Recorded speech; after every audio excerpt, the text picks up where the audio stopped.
चलिए देखिएगा। ठीक है, सबसे पहले आज का जो टॉपिक है वो मेंस्ट्रुअल साइकिल। कोई तरह की दिक्कत नहीं, इसी को इंग्लिश में सबसे पहले अगर बात किया जाता है तो जानने का कोशिश करते हैं कि क्वेश्चन ये नहीं पूछता है कि मासिक चक्र किसे कहते हैं। जब आप बचपन में होइएगा ना तब आपको पूछेगा, रे बुआ देख, जब आप बचपन में रहिएगा ना तब आपको क्लास 10वां में पूछा होगा कि मासिक चक्र किसे कहते हैं।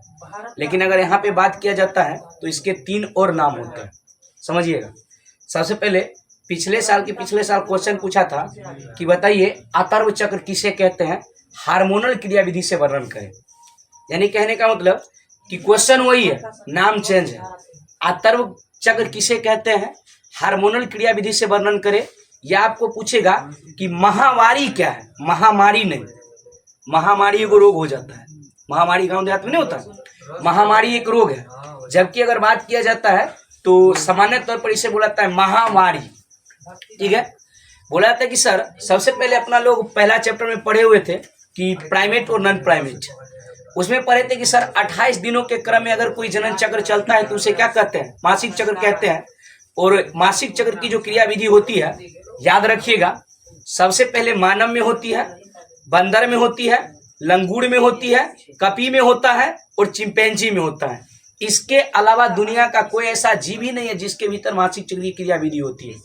सबसे पहले हम शुरू करते हैं क्लास 2 के लेवल के अनुसार कि मासिक चक्र क्या है। तो बोला था कि हार्मोनल क्रियाविधि की बात कहता है, कहानी के तौर पे समझिएगा। बोला था कि सर आपको पता होगा कि बॉडी के भीतर एक ग्लैंड पाए जाते हैं, जिस ग्लैंड को अपना लोग हाइपोथैलेमस कहते हैं।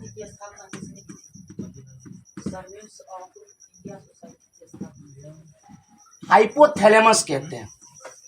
बोला जाता है कि सर ये हाइपोथैलेमस की अगर बात किया जाता है तो हाइपोथैलेमस शरीर का एक ऐसा अंग है जो शरीर को विभिन्न क्रिया के प्रति अनुभूति प्रदान करती है। यानी कोई काम नहीं करता है, अनुभूति प्रदान करता है। अब अनुभूति प्रदान करे का मतलब, ध्यान दे रे, अनुभूति प्रदान करने का मतलब कि अगर बात किया जाता है तो जैसे में आप अगर आते हैं और देखते हैं कि सर खाना बना हुआ है, ठीक है, खाना बना हुआ है, तो आप देखते हैं तो आपको क्या लग जाती है, भूख लग जाती है।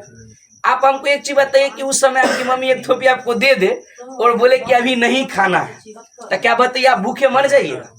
मर सकते हैं? नहीं मर सकते। ठीक है, क्लास में बैठे रहते हैं, आप बैठे रहते हैं कहीं पे, देखते हैं कि अगला बेंच पे कोई लड़की बैठी हुई है, ठीक है, उसके पास एगो बोतल है, बोतल में पानी है, आपको प्यास लग जाता है, बोतल देख के आपको प्यास लग जाता है। लेकिन बताइए अगर आपको वह पानी नहीं देती है तो क्या आप प्यास से मर जाते हैं? नहीं मरते। बुलाते हैं कि सर यह अनुभूति प्रदान करता है, न कि कोई काम करता है। अगर आपको पानी मिला तब तो अच्छा, और नहीं मिला तब और अच्छा। ठीक है, यही बात होती है कि अगर आप सड़क के किनारे जाते रहते हैं, अगर कोई अच्छे से बच्चे को आप देखते हैं तो आपके भीतर क्यूटनेस आता है, यानी उसके प्रति प्यार उत्पन्न होती है। यानी कहने का मतलब कि सिंपल सी उदाहरण हम आपको बताते हैं कि अगर आप रास्ते से जाते हैं, एक अच्छी सी लड़की आपको मिल जाती है, आप क्या करते हैं, थोड़ा साइकिल की रफ्तार बढ़ा लेते हैं, सोचते हैं कि काश ये मेरी मम्मी की पुतोह बन जाए। यही होता है। तब बोला जाता है कि सर अगर आपके दिमाग के भीतर ये क्या आ रहा है, यहाँ पे प्रेम की भावना आ रही है, ये सारी की सारी क्रियाकलाप हाइपोथैलेमस की। उसके बाद जैसे मान के चले कि कोई दोस्त है और वह दोस्त एक साथ है और एक साथ जाता है, एक साथ पढ़ता है। पता चला कि एक दिन के बाद एक को जॉब हो गया और दूसरा को जॉब नहीं हुआ। पता चलेगा कि 1 वर्ष बाद आएगा तो दोनों के बीच क्या होगी, ईर्ष्या की भावना होगी, जलन की भावना होगी। ये सारे का सारा काम कौन करता है, हाइपोथैलेमस करता है। बोला था कि सर हमको इसका ये काम नहीं समझना है, हमको हाइपोथैलेमस में काम समझना है कि सर यह मासिक चक्र की प्रक्रिया में किस प्रकार से काम करता है, बस यही। तब बोला था कि सर ये मासिक चक्र की प्रक्रिया में इसका बहुत बड़ा काम है कि जब कोई स्त्रियां बोला था कि सर 12 से 14 वर्ष की अवस्था में प्रवेश करती है। ध्यान देना, 12 से 14 वर्ष की अवस्था में प्रवेश करती है। तो 12 से 14 वर्ष की अवस्था में प्रवेश करती है। तो आप बताइए, अभी वर्तमान समय में पहला बुक बोल रहा है 12 से 14, लेकिन अभी अगर बात करते हैं तो यह प्रक्रिया 8 से 10 वर्ष के अंतराल में शुरू हो जाती है। 8 से 10 वर्ष के अंतराल में शुरू हो जाती है। और इसका काम, मेन जो काम है ना, वो हम बता रहे हैं कि यह 8 से 10 वर्ष में होता क्यों है और सबसे पहली बार यह क्यों होता है। बोला था कि सर जैसे मान के चलिए कि कोई अपने फैमिली के साथ टीवी देख रहा है, ठीक है, टीवी देख रहा है या फोन चला रहा है, फोन चला रहे तो मान के चलिए कि उस फोन में स्टेशनरी पैड का प्रचार आ गया, ठीक है, स्टेशनरी पैड का प्रचार आ गया। वहां पे उसकी सिस्टर, एक बड़ी सी सिस्टर भी है जिसका उम्र 15 से 16 वर्ष है और एक छोटी सी सिस्टर 8 वर्ष की है।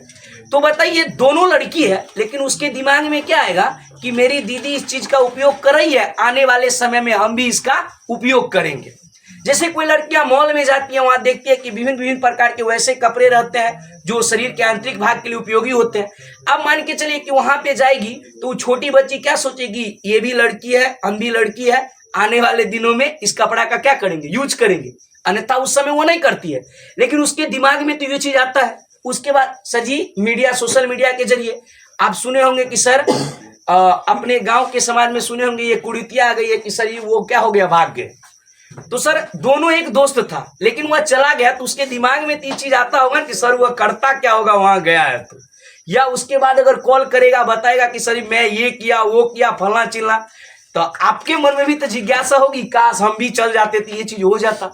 तो बोला था कि सर जहाँ ही अपने बॉडी के भीतर आप जनन के क्रियाकलाप का कोई अंग के बारे में सोचते हैं या कोई क्रियाकलाप के बारे में सोचते हैं, यह जो अपना हाइपोथैलेमस होता है यह GnRH गोनेडोट्रोपिक रिलैक्सिन हार्मोन, याद रखिएगा, गोनेडोट्रोपिक रिलैक्सिन हार्मोन को बाहर निकालता है, ठीक है, गोनेडोट्रोपिक रिलैक्सिन हार्मोन को बाहर निकालता है। और ये गोनेडोट्रोपिक रिलैक्सिन हार्मोन जब बाहर निकलता है तो यह सीधा का सीधा जाता है मास्टर ग्लैंड के पास, मास्टर ग्लैंड के पास।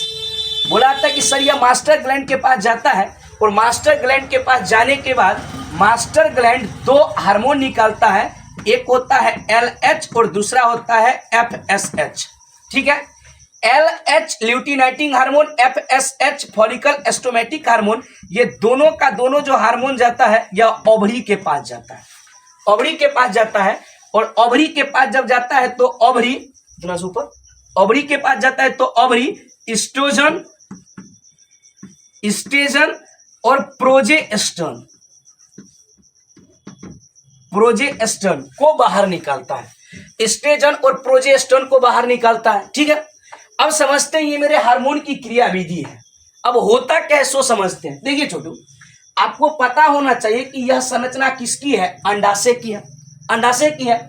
हम यहाँ पे देखें कि ओवरी के पास LH जाता है और FSH जाता है, LH जाता है और FH जाता है।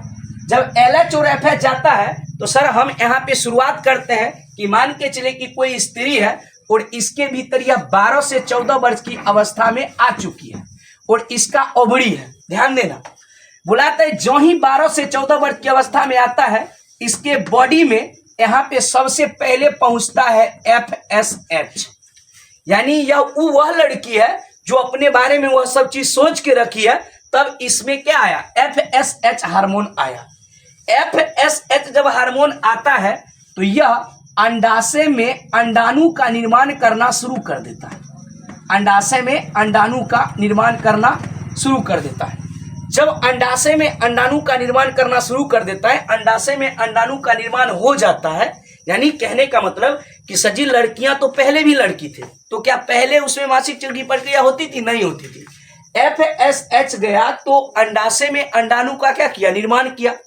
अंडाशय में जब अंडाणु का निर्माण किया तो अंडाणु का तो निर्माण हो चुका है। जब अंडाणु का निर्माण हो चुका है तो आप हमको बताइएगा छोटू कि यह अंडाणु को यहां से फैलोपियन नलिका में ले जाने के लिए एक अन्य हार्मोन आता है जिसको बोलते हैं LH ल्यूटिनाइटिंग हार्मोन। बोलाता है कि सर यह यहां से निकल के यहां पर आता है। यह जो अपनी संरचना होती है यह फैलोपियन ट्यूब कहलाती है। क्या कहलाती है, फैलोपियन ट्यूब, जो कि हम जनन अंग का फिगर बनाए हैं पिछले वीडियो में, वहां पे रखा हुआ है, जाके देख सकते हैं। बोलाता है कि सर इसका नाम क्या है, फैलोपियन ट्यूब।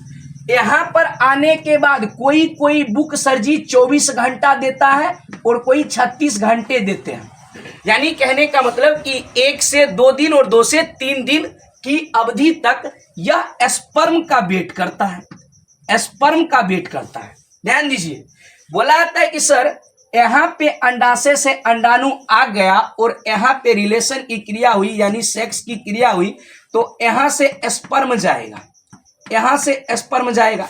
सर यहाँ से जाएगा तो एक रास्ता इस ओर है और एक रास्ता इस ओर है। नॉर्मल तौर पे समझिए कि सर मान के चले कि कहीं पे भोज हो रहा है, सिंपल सी, कहीं पे भोज हो रहा है, लाखों करोड़ों से आने वाले भोज खाने के लिए। रास्ता एक है, पता चला कि यहां से प्रवेश किया, एक रास्ता इधर घूम रहा है, एक रास्ता इधर घूम रहा है। आधा बोला कि सर हमको लगता है इधर हो रहा है और आधा बोला हमको लगता है इधर हो रहा है। तब बताइए इधर जो जाएगा क्या उसको भोजन मिलेगा क्या? नहीं मिल सकता है। लेकिन इधर जो आएगा उसको मिलेगा। लेकिन यहाँ पे है कितने? एक, तो जो सबसे पहले आएगा उसी को नहीं मिलेगा। तो मान के चलिए कि यहां से एक स्पर्म यहां तक चला गया, यहां पे चला आया, तो आने के बाद यह जिस स्थल पे आता है इस स्थल को बोलते हैं एम्पुला एवं स्थमस जंक्शन। याद कीजिए, आप 10वां में पढ़े होंगे कि निषेचन की क्रिया फैलोपियन ट्यूब में होती है, बात सही है, लेकिन निषेचन की क्रिया फैलोपियन ट्यूब के एम्पुला एवं स्थमस जंक्शन के बीच होती है। ठीक है, यहाँ पे आया और यहाँ पर आकर निषेचन की क्रिया हुई और सजीव जाइगोट का निर्माण हो गया। जाइगोट का निर्माण हो गया। सर जब जाइगोट का निर्माण हो गया तो आप हमको एक चीज बताइए कि अगर जाइगोट का निर्माण हो चुका है तो अब संतान बनेगा। लेकिन हम टॉपिक क्या लगाए हैं? मासिक चक्र, मेंस्ट्रुअल साइकिल। बोलाता है कि सर क्या ये शुरुआत कितने में हुआ है? 12 से 14 वर्ष में। क्या किसी का शादी हो जाता है क्या 12 से 14 में? नहीं होता है। तब बोलाता है कि सर वह रिलेशन में नहीं है, वह रिलेशन में नहीं है। तो यहां से अंडाशय से जो अंडाणु निकलता है यह 24 से 36 घंटे के भीतर वेट करता है। और वेट करने के बाद अगर यहाँ पर अंडाणु नहीं पहुंच पाए, शुक्राणु नहीं पहुंच पाते हैं, तो ये बेचारा टूट जाता है, निष्क्रिय हो जाता है। और निष्क्रिय तो हो ही जाता है, प्लस में ये जो अपना प्रोजेस्टेरोन जो गर्भाशय में परत का निर्माण करता है ये भी टूटता है, ये भी टूटता है और तीनों योनि से बाहर निकल जाते हैं। यह प्रक्रिया मासिक चक्र कहलाती है। ठीक है, अब एक बार फिर से समझते हैं थ्योरिकल कि जब कोई स्त्री में 12 से 14 वर्ष की अवस्था में एक जनन चक्र प्रारंभ होता है तो उसे मासिक चक्र कहते हैं, अतर्व चक्र कहते हैं या माहवारी कहते हैं। जब स्त्रियों में यह घटना पहली बार होती है तो इसे रजोदर्शन कहते हैं और जब अंतिम बार होती है तो इसे रजोनिवृत्ति कहते हैं। ठीक है, इसकी क्रियाविधि अगर पूछे तो क्रियाविधि पूछिएगा कि सजी सबसे पहले हाइपोथैलेमस GnRH को बाहर निकालता है। GnRH मास्टर ग्लैंड के पास जाता है, मास्टर ग्लैंड LH और FSH को बाहर निकालता है। LH और FSH ओवरी के पास जाता है, ओवरी स्टेजन और प्रोजेस्टेरोन को निकालता है, स्टेजन मेमोरी ग्लैंड के पास जाता है, स्तन ग्रंथि का विकास करता है, जबकि प्रोजेस्टेरोन गर्भाशय में दीवार को बनाता है। ठीक है, इतना चीज जानते हैं। क्रियाविधि में बोलेंगे कि सर जब FSH अंडाशय के पास जाता है तो अंडाशय में अंडाणु का निर्माण कर देता है और LH अंडोत्सर्ग की क्रिया कर अंडाशय के अंडाणु को फैलोपियन ट्यूब में पहुंचाता है। फैलोपियन ट्यूब में जब पहुंचा देता है, फैलोपियन ट्यूब में जब अंडाशय से अंडाणु पहुंच जाते हैं तो एक निश्चित समय के अंतराल तक वह शुक्राणु का इंतजार करती है। अगर निश्चित समय तक शुक्राणु वहां तक पहुंच जाते हैं तो मासिक चक्र की क्रिया पूर्ण हो जाती है, निषेचन की क्रिया पूर्ण हो जाती है और जाइगोट का निर्माण हो जाता है। लेकिन अगर ऐसा नहीं होता है तो जो अपना अंडाणु है वह निष्क्रिय होकर गर्भाशय की टूटी हुई दीवार के साथ बाहर निकल जाते हैं। और आप ही सर एक चीज बताइए कि एक छोटा सा अगर उंगली कटता है तो कितना दर्द होता है, और यहाँ पे गर्भाशय की दीवार टूटी है और वो भी 3-3 परत जब टूटा है तो दर्द तो होगा ही ना। तो विशेष दर्द के साथ यह योनि से बाहर निकलता है और लगभग 7 दिनों तक बाहर निकलते रहता है। यह संपूर्ण प्रक्रिया को मासिक चक्र कहते हैं। तो मिलते हैं नेक्स्ट वीडियो में। जो मेरे चैनल पे नए हैं चैनल को लाइक कर दे, सब्सक्राइब कर दे, शेयर कर दे।